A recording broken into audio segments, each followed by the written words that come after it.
Hello everyone. इस video में हम डिस्कस करेंगे बीडी सावरकर और उनके द्वारा लिखे गए मर्सी पिटीशन ब्रिटिश गवर्नमेंट को। कुछ फैक्ट्स के बारे में जानेंगे और कुछ कंसेप्ट को समझेंगे एग्ज़ाम पॉइंट ऑफ व्यू से। मेरा नाम मनीष भारती है। मेरे चैनल का नाम MB अफेयर्स है। तो चलिए हम आगे वीडियो स्टार्ट करते हैं। सबसे पहले हम जानते हैं कुछ फैक्ट्स के बारे में। बीडी सावरकर का जन्म नासिक में 1883 को होता है। उनके पिताजी का नाम दामोदर सावरकर और माताजी का नाम राधाबाई सावरकर है। बीडी सावरकर कुल मिलाकर 4 भाई बहन थे, जिसमें से 3 भाई और 1 बहन। भाइयों में विनायक सावरकर, गणेश सावरकर, नारायण सावरकर और उनकी बहन मैना। बीडी सावरकर बचपन से ही थोड़े अलग टाइप के लड़के थे। 1900 सॉरी जब वह 12 वर्ष की उम्र में थे तो उन्होंने कुछ अपने दोस्तों के साथ मिलकर अपने गांव के एक मॉस्क पर अटैक कर दिया था, जिसकी वजह से हिंदू मुस्लिम राइट्स छिड़ गए थे। बीडी सावरकर ने अपना पहला संगठन 1899 में बनाया। मित्र मेला नाम का ये संगठन, ये सिर्फ नासिक तक ही सीमित था।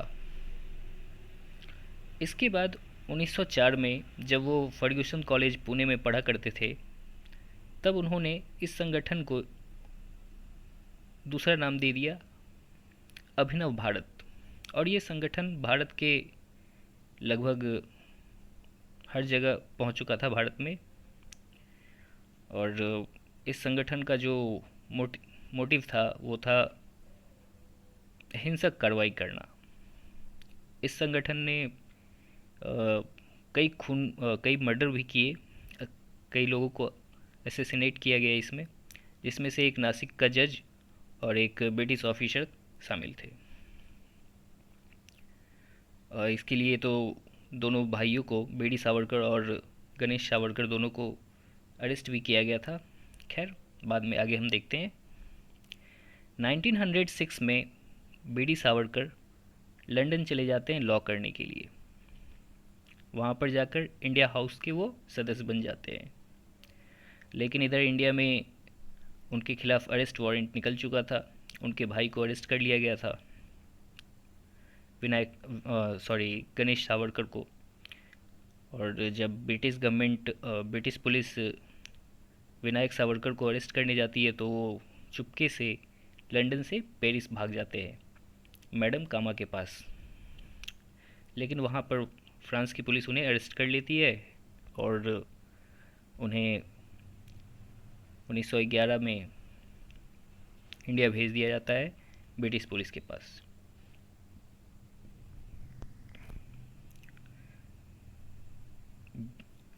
विनायक सावरकर को जून 1911 में सेलुलर जेल अंडमान निकोबार भेज दिया जाता है काला पानी की सज़ा में। अब यहाँ से शुरू होती है विनायक दामोदर सावरकर की मर्सी पिटीशंस।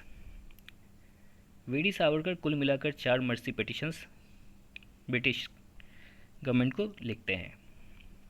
उसमें से पहला मर्सी पिटीशन जेल जाने के सिर्फ 2 महीने बाद ही लिख डालते हैं,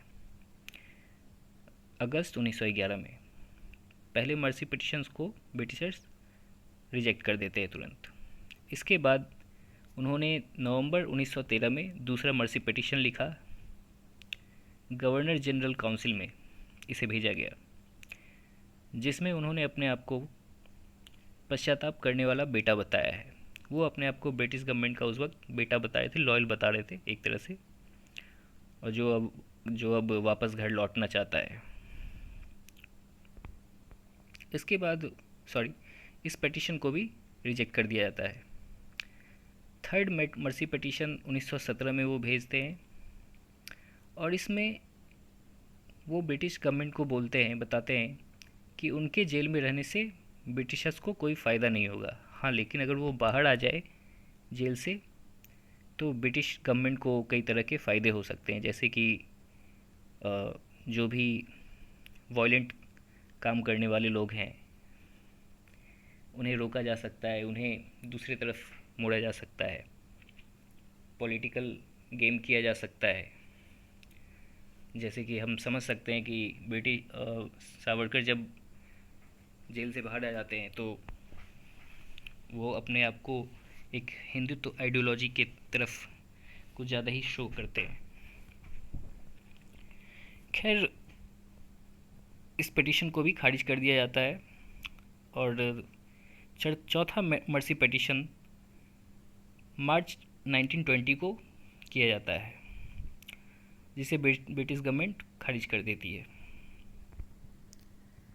फाइनली मई 1921 को सावरकर को रत्नागिरी जेल शिफ्ट कर दिया जाता है और 1922 में रत्नागिरी जेल में ही वो एक पुस्तक लिखते हैं जिसका नाम है एसेंशियल ऑफ हिंदुत्व। इसमें वीडी सावरकर अपने हिंदुत्व की छवि को दिखाने की कोशिश करते हैं और बताते हैं कि हिंदुत्व का सिद्धांत कैसा होना चाहिए। जनवरी 1924 को वीडी सावरकर को जेल से रिहा कर दिया जाता है और जैसा कि आगे की का हाल हम लोग जानते हैं कि वीडी सावरकर जेल से आने के बाद किस तरह का काम कर रहे थे। ब्रिटिश गवर्नमेंट को सपोर्ट करना, फिर कांग्रेस जो भी काम करती थी उसे अपोज करना, हिंदू मुस्लिम के बीच में मतभेद पैदा करना, ये सब भी करते रहे हैं। खैर, हमें इनसे मतलब नहीं है, हमें समझना था, कंसेप्ट जानना था और कुछ फैक्ट्स समझने थे। अगर आपको वीडियो अच्छा लगा हो तो प्लीज़ वीडियो को लाइक करें और कुछ सजेशन करना चाहते हो तो कमेंट करें और चैनल को सब्सक्राइब करें। Thank you very much.